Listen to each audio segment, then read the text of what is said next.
I had this friend. I wanted to ask him, if heaven is above the earth, in which direction?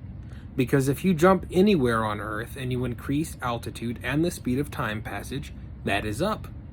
Actually, anywhere time changes faster is up. Places with more gravity is where time changes slower. It wasn't just Vsauce who said it, it was Einstein first.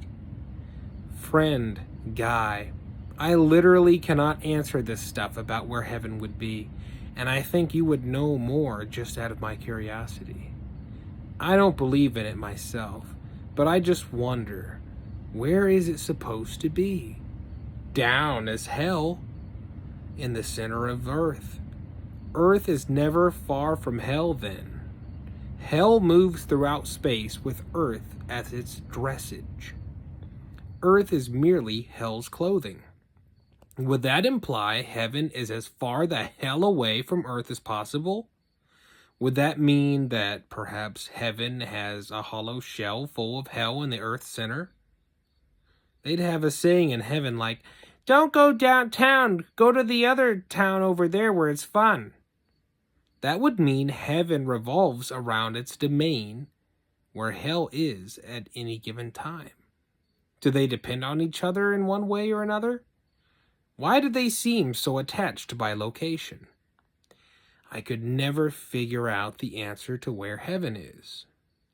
And it feels like after so much, this is one of the last things I need to know to finish my life, to really have lived it all. Earth is not a perfect sphere, but it roughly is.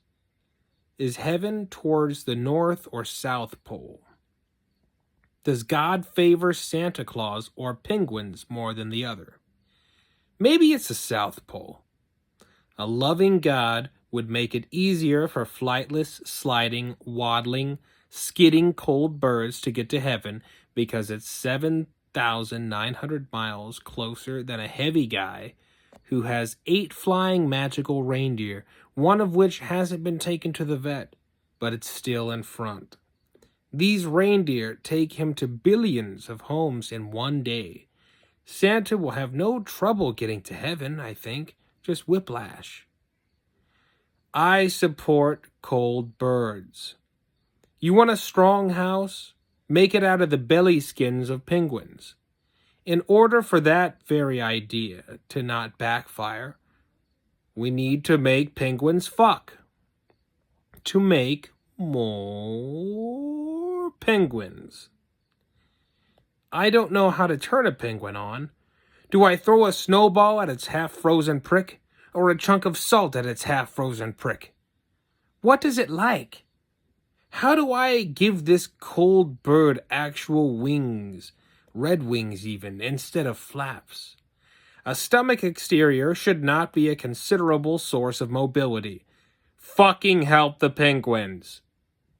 And that friend that I mentioned, I just remembered, there's no reason to ask them about heaven because they're a nihilist criminal.